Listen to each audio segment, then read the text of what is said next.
Good morning my dear students. आज हम emissions norms के बारे में देखेंगे कि जो पोल्यूशन कंट्रोल करने का जो नॉर्म्स है, भारत सरकार टाइम पे टाइम मतलब समय समय पे क्या क्या नॉर्म्स अपनाती है। इमिशन नॉर्म्स क्या होते हैं, ये नॉर्म्स क्यों लिया गया, BS4 क्या होता है, BS6 क्या होता है, इन सब के बारे में हम देखेंगे। उससे पहले आज हम इंजीनियर्स लोगों के लिए खुशखबरी का दिन है कि आज ही के दिन को इंजीनियर्स डे मनाया जाता है। श्री M विश्वेश्वरैया सर के यादों में। ये एक बहुत बड़े साइंटिस्ट थे भारत के। तो चलिए हम देर किए बिना अपना टॉपिक स्टार्ट करते हैं इमिशंस नॉर्म्स के बारे में। ओके, तो इमिशंस नॉर्म्स क्या क्या होता है उसके बारे में हम देखेंगे। चलिए, तो जो इमिशन नॉर्म्स है, तो इसमें इमिशन नॉर्म्स में बेसिकली रूल्स एंड रेगुलेशंस हुआ करता है जो कि डेवलप्ड कंट्री बनाए थे पोल्यूशन कंट्रोल को रोकने के लिए। ठीक है, देखिए emission norms refer to the emission regulations या laws which have been formulated by many developed country. Developed country आपको पता है अमेरिका सबसे ज़्यादा डेवलप्ड है, फिर यूरोपियन कंट्री, जापान, ये सब मिलकर बनाए थे of the world for the control of pollution, for the control of pollutants which causes a serious health problem. जो पोल्यूटेंट्स के कंट्रोल के लिए जो सीरियस हेल्थ प्रॉब्लम्स करता है, जैसे कि hydrocarbon, carbon monoxides, nitrogen oxides, ठीक है, पार्टिकुलेट मैटर्स, इन सब के बारे में कराया था। लेकिन उसमें भी क्या था कि जैसे सारे गैसेस बस इतना ही गैस, ऐसा तो नहीं है कि ओनली यही 4 गैसेस पॉल्यूशन करते हैं। देखिए जैसे यहाँ पे लिखा हुआ है इन सब गैसेस के बारे में। आप टाइम टू टाइम स्क्रीनशॉट लेते रहिएगा, नहीं तो ऐसे भी हम ये जो PDF है VCS पे अपलोड कर ही दिया करते हैं। और ये वाले तो हम अब तक कर चुके हैं, नहीं अभी नहीं किए हैं, कर देंगे अभी। अभी VCS में थोड़ा प्रॉब्लम आते रहता है कभी टाइम टू टाइम, तो वहाँ पे हम अपलोड कर देंगे, वहाँ से आप डाउनलोड कर लीजिएगा। ठीक है, देखिए अब इसमें जो ओनली मेन 4 गैसेस दिया हुआ है, hydrocarbons, carbon monoxides, nitrogen oxides, ये ओनली 4 गैसेस के बारे में लिखा है। क्या यही 4 गैस ही पोल्यूशन करते हैं क्या? नहीं, ये 4 गैसेस मेजर पोल्यूशन करते हैं, लेकिन इसके साथ अलग अलग है, जैसे सल्फर है, अल्डिहाइड्स है, तो वो सब स्टार्टिंग फेजेस में इंक्लूड नहीं किया गया था। जो जैसे इंडिया का हम एग्जांपल लें, देखिए देखिए यहाँ पे चारों गैसेस के बारे में दिया गया है कि ये गैस उसको रिलीज से इन्वायरमेंट में इंक्लूड किया गया है जो कि प्यार से निकलता है। देखिए मैं जो इंडिया में जो फर्स्ट स्टार्ट हुआ था एमिशन कंट्रोल्स के रेगुलेशंस के बारे में 1989 से ही स्टार्ट हो गया था। देखिए 1989 से स्टार्ट हो गया था, ठीक है। फिर उसके बाद क्या हुआ था, 1991 में पेट्रोल के द्वारा जो एमिशन होता है उस पर जोर डाला गया। 1991 में जो डीजल इंजन के द्वारा जो प्रॉब्लम होता है, पोल्यूशन होता है, उसके रोकथाम के लिए प्रोसेस अपनाया गया कि कैसे क्या करें, रूल्स लाना स्टार्ट कर दिया भारत सरकार ने। ठीक है, और ये व्यवस्था बहुत 1990 तक टाइट कर दिया, मतलब भारत सरकार ने, सॉरी बिहार सरकार बोल रहा हूँ, भारत सरकार ये अपना ग्रेजुअली लाना, मॉडिफिकेशंस रूल्स लाना स्टार्ट कर दिए थे इसमें। यही बात लिखा हुआ है, the first Indian emissions regulations were idle emission limit which becomes effective in 1989, जो कि 1989 में इफेक्टिव हुआ। These idle emissions regulations were soon replaced by mass emissions limit for the both petrol and diesel engines, which were gradually tightened during the 1990। देखिए तो अभी हम ये बता रहे हैं कि ओवरऑल आइडिया बता रहे हैं आपको इमिशंस नॉर्म्स क्या होते हैं, वो कैसे लाया गया, उसके हिस्ट्री के बारे में बता रहे हैं आपको क्या होता है। वो तो आपको पहले ही पॉइंट में बता दिया गया था, ये तीसरा पॉइंट है। दूसरा पॉइंट में लिखा हुआ था कि कौन कौन गैसेस में शामिल किया गया है, वो हम बता चुके थे। ठीक है, फिर इसके बाद देखिए देखिए 1995 में एक कैटालिटिक कन्वर्टर, जो कि हम आपको बता चुके हैं, the use of catalytic converter start हो गया था। The use of catalytic converter was made compulsory for all cars sold in metros. मतलब जो मेट्रो सिटीज है, जैसे कि दिल्ली, कोलकाता, मुंबई, चेन्नई, ये सब मेट्रो सिटीज में आते हैं। तो यहाँ पे कंपलसरी कर दिया था कि कैटालिटिक कन्वर्टर आपको यूज ही करना है। ठीक, उसके बाद है जैसे देखिए इंडिया में बताएं क्या हुआ, 1989 से स्टार्ट हुआ, फिर 1992 में पेट्रोल के बारे में आया गया, 1995 में कैटालिटिक कन्वर्टर को लाया गया कि इसमें होना ही चाहिए सारे गाड़ी में। तो जैसे देखिए इंडिया में जो इमिशंस नॉर्म्स है उसको बोला जाता है भारत स्टेज नॉर्म्स, और जो यूरोप में चलता है उसको बोला जाता है यूरो नॉर्म्स। तो भारत में पहला जो भारत स्टेज नॉर्म्स है वो 2000 ईस्वी में आया था, 2000 में आया था, ठीक है। तो इसलिए पहला स्टेज नॉर्म्स को इंडिया नॉर्म्स 2000 भी कहा जाता है। अभी हम नीचे वाले टेबल में बना दिए हैं, कंपेयर करा दिए हैं कि किसके रिस्पेक्ट में कब आया। जैसे euro norms 1, euro norms 2, euro norms 3, वैसा ही भारत स्टेज नॉर्म 1, 2, 3 ऐसा ही करके तो कब क्या आया, कितना सिटीज में लागू किया गया। और जो मैटर है, जैसे हम यहाँ पे आपको बताए हैं कि फोर जो पार्ट की जो मेन जो फोर होता है, नाइट्रोजन ऑक्साइड्स, हाइड्रोकार्बन ऑक्साइड, तो इसमें किया क्या गया कि नॉर्म जैसे इसका स्पेसिफिक लिमिट सेट किया गया। क्या किया गया? स्पेसिफिक लिमिट सेट किया गया कि इतना से ज्यादा हम एक इमिट्स नहीं कर सकते हैं। हमको एक, देखिए इमिट्स हम अब जानबूझ तो करते नहीं है, लेकिन क्या होता है कि बाय डिफॉल्ट बाय प्रोडक्ट ये निकलता है। सिंपल बात है कि अब कुछ ना कुछ मनुष्य करेगा तो उसका तो कुछ इफेक्ट पड़ेगा ही। तो ये इसका लिमिट सेट किया गया। तो लिमिट किस टाइप से सेट किया गया उसके बारे में नीचे दिया गया है, ठीक है। अभी नीचे डिस्कस करेंगे कि कैसे, जैसे सारे जैसे हाइड्रोकार्बन है तो वो कितना उसका रहेगा, उससे ज्यादा वो इमिट नहीं कर सकते हैं। और उसका मेजर कैसे करते हैं हम, उसका मेजर्स करने के लिए ये मेन क्राइटेरिया ये होता है कि जो वेट ऑफ द पोल्यूटेंट्स, ये उनका मेजर करने का तरीका होता है कि कैसे इसको मेजर करना है। हम लोग बस बताते हैं। जैसे देखिए यूरो नॉर्म्स या Bharat stage euro norms are expressed in terms of weight of different pollutants emitted, weight of different pollutants emitted, कितना pollutants emitted per kilometer run of the vehicle। पर किलोमीटर अगर जो है गाड़ी है, फोर व्हीलर है या टू व्हीलर है, तो रन करता है तो कितना पोल्यूटेंट्स इमिट करता है, तो उसके वेट में। अब वेट किसके टर्म में एक्सप्रेस किया जाता है? हमेशा आपको बोले हैं कोई पॉल्यूशन है वो उसका जो कार्बन यूनिट्स होता है, कार्बन यूनिट्स के टर्म में, यानी टन्स ऑफ CO2 के टर्म्स में एक्सप्रेस किया जाता है। अगर यह है तो किसके टर्म्स में किया जाता है? टन्स ऑफ CO2 के टर्म्स में एक्सप्रेस किया जाता है। सब इसका जो वेट होता है, पोल्यूटेंट्स का वेट होता है। जैसे मानिए कि हाइड्रोकार्बन निकला, तो कितना हाइड्रोकार्बन निकला वो हमको किसके टर्म में एक स्पेसिफिक लिमिट दिया गया। जैसे आपको वेट है, भार है, जैसे सपोज कीजिए 1 kg कोई सब्सटेंस बोलता है तो आपसे कोई माइंड में स्ट्राइक करता है, अच्छा 1 kg दूध, 1 kg चीनी कितना होगा, 5 kg चीनी कितना होगा। तो वैसा ही टाइप के हैं इसमें भी पोल्यूटेंट्स वाले में 1 टन ऑफ CO2। तो उससे इमेजिन पता चलता है कि अच्छा CO2 के टर्म्स में ही हर चीज ये मापा जाता है, ठीक है, पोल्यूटेंट्स के बारे में। या दूसरा तरीका है पर kilowatt hour of power output from the engine, मतलब 1 किलोवाट पावर आउटपुट हम इंजन से ले रहे हैं तो कितना पोल्यूटेंट निकलता है। ये सब मापने का उसका अपना एक तरीका है। जो इसका जो कमिटी है, इसका जो संस्था है पोल्यूटेंट्स को जो नापता है, मेजर करता है किस सिटीज में कितना हो रहा है, वो लोगों का अपना एक पैमाना है या एक स्पेसिफिक डिवाइस है। जैसे हम प्रेशर मेजर करने का बैरोमीटर है, तो हमको पता चलेगा कि हाथ से छू के कितना है। तो लिमिट हो गया ना कि हम लोग बुखार होता है तो आदमी को देखते हैं, अच्छा इसका इतना टेम्परेचर के आसपास होगा।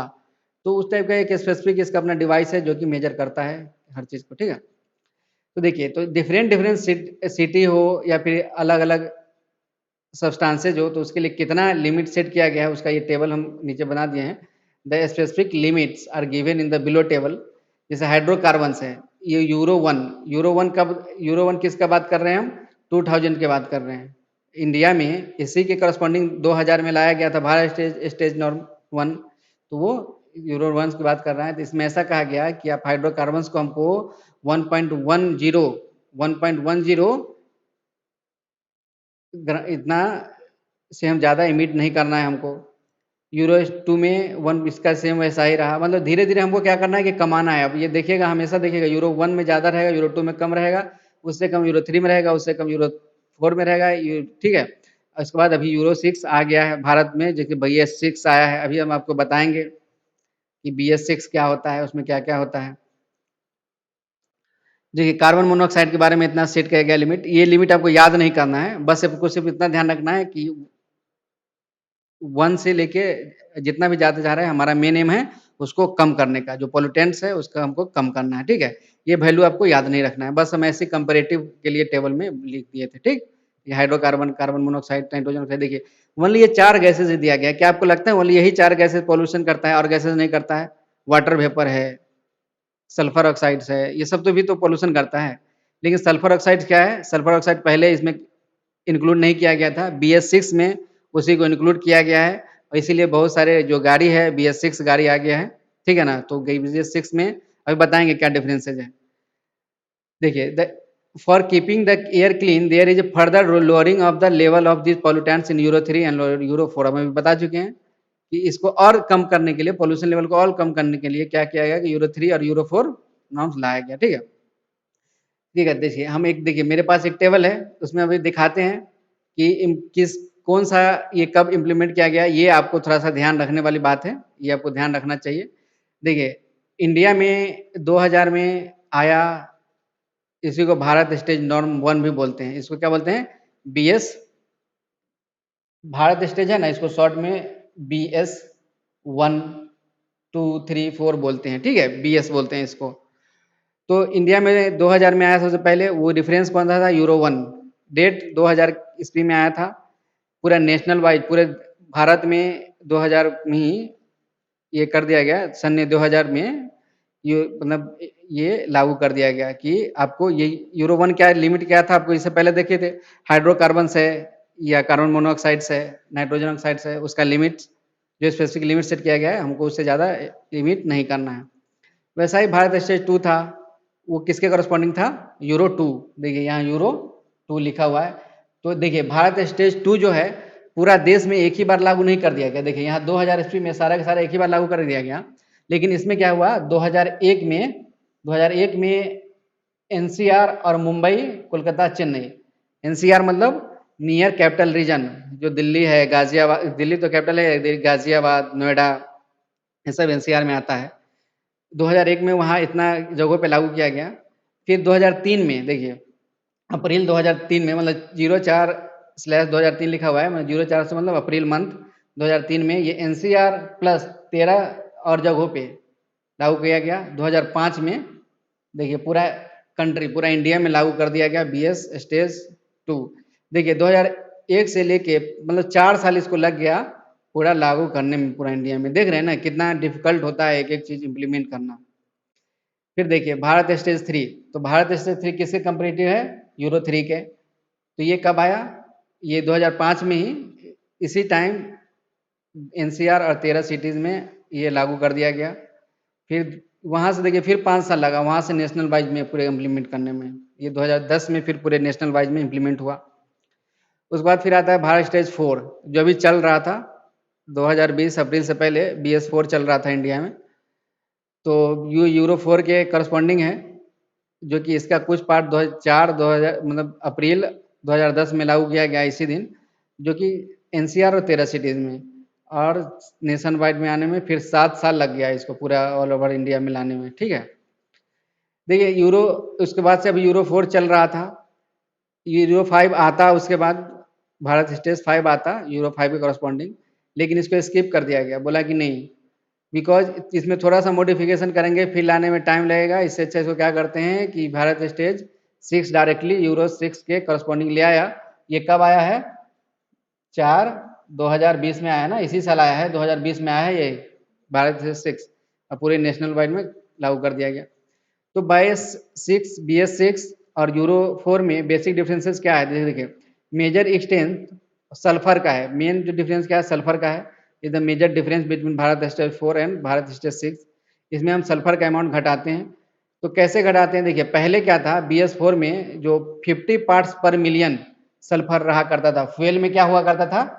50 पार्ट्स पर मिलियन हुआ करता था। देखिए 50 पार्ट्स यहाँ लिखा हुआ है, लेकिन अब कितना रहेगा? 10 पार्ट्स पर मिलियन रहेगा। अब पॉल्यूटेंट्स ये बहुत हार्मफुल होता है सल्फर, इसी से मिलके एसिड रेन होता है। आपको आगे बताया जाएगा एसिड रेन के बारे में, अभी एसिड रेन के बारे में नहीं बताए हम। ठीक है, दूसरा चीज ये है कि जैसे देखिए डीजल इंजन से जो इमिशन होता है वो 80% तक कम होगा BS6 में। ठीक है, जिसमें बेसिकली है कि जो पार्टिकुलेट मैटर PM जो जिसकी वजह से पोल्यूशन होता था, उसका जो 80% कम हो जाएगा जितना पहले होता था। नाइट्रोजन ऑक्साइड से जितना पोल्यूशन पहले होता था वो 70% तक कम होगा डीजल कार्स में। ये दोनों डीजल कार्स के लिए है। ये दोनों बात जो है PM और नाइट्रोजन ऑक्साइड, एक मिनट, नाइट्रोजन ऑक्साइड जब PM मतलब particulate matter, PM for particulate matter. 25% petrol engine में कम होगा। नाइट्रोजन ऑक्साइड्स की वजह से जितना पोल्यूशन होता है वो 25% कम हो जाएगा। ठीक है, इतना समझ गए आप। ठीक देखिए, BS6 में क्या है, एक रहता है, एक डिवाइस लगा होता है जिसका नाम होता है ऑन बोर्ड डायग्नोस्टिक्स। ये सारे जो है BS6 वाले गाड़ी में कंपलसरी कर दिया गया है। इसका काम क्या होता है, ये जो जो है, जो टेक्नीशियन होता है, जो रिपेयरमैन होता है उसको, और जो व्हीकल ऑनर होता है, दोनों को इसके बारे में बताएगा, सिस्टम के बारे में कि इसको कितना रिपेयर का जरूरत है। ठीक है ना, या आपका सिस्टम कितना इफिशिएंट है, हाउ इफिशिएंट द सिस्टम है उसका, और उसको ठीक है ना, इतना इसके बारे में उसको इन्फॉर्म करेगा। तो ये हम अभी BS4 BS6 में डिफरेंसेस देख रहे थे। BS6 के आने से हानि क्या क्या होगा उसके बारे में देखते थे, डिसएडवांटेज क्या क्या है। देखिए, मतलब ला रहा है तो इसका मतलब जो फ्यूल है, फ्यूल चेंज कर रहा है, उसमें थोड़ा सा इंग्रेडिएंट चेंज कर रहा है, तो थोड़ा कॉस्टिंग हो जाएगा फ्यूल। मतलब उसके थोड़ा सा ज़्यादा नहीं, हल्का सा, देखिए आप देख रहे होंगे हल्का सा एकदम बढ़ गया है, हल्का सा प्राइस, उसका भी रीज़न वो भी है। और दूसरा है कि fine tuning required to smooth run. तो स्मूथ रन के लिए फाइन ट्यूनिंग शायद है, मतलब फाइन ट्यूनिंग। दूसरा डिसएडवांटेज ये है कि सल्फर देखिए एज ए लुब्रिकेंट के रूप में काम करता है। देखिए यहाँ लिखा होगा, sulphur works as a lubricant for the injector of diesel engine. Lubricant से क्या होता है कि उसको ठंडा रखता था इंजन को, लेकिन अब क्या होगा कि क्योंकि अब सल्फर तो अमाउंट कम रहेगा, तो ये might to lead higher wear and tear, इसकी वजह से हायर वियर एंड टीयर हो सकता है, इंजन जल्दी गर्म हो सकता है। तो लॉन्ग रन के लिए थोड़ा सा प्रॉब्लम हो सकता है, लेकिन जो इंजन बनाने वाले हैं वो अपना इसका ख्याल रखे हैं, उसी हिसाब से ये एडजस्टमेंट किए हैं। ठीक है ना, लेकिन इसके वजह से थोड़ा सा खर्चा बढ़ गया है नहीं, तो इसीलिए अब थोड़ा सा, ज़्यादा नहीं, थोड़ा सा दाम बढ़ गया है गाड़ी सबका। ठीक है, देखिए how ever the engine can be safely run, मतलब फिर भी इंजन रन करेगा, ऐसा नहीं कि कोई प्रॉब्लम आएगा BS6 से, सही है सारा चीज़। पर ये जो है मेन टेक्निकल एडवांटेज ये डिसएडवांटेज है, सॉरी। BS6 में इंजन में क्या है, will lead to the significant increase in price, थोड़ा सा प्राइस बढ़ जाएगा। अब diesel model and even though in petrol engine दोनों में बढ़ सकता है प्राइस, अब बढ़ गया है थोड़ा बहुत। ठीक है, तो ये सब हम अभी आपको बता रहे थे। जो है BS मतलब Bharat stage norms, European norms क्या क्या होते हैं। तो जो आपके टॉपिक में था इतना ही है, ये इनफ है इतना। ठीक है, आप इसको देख लीजिएगा, PDF अपलोड हो जाएगा। ठीक है, चलिए हम इतना ही रखते हैं। Thank you.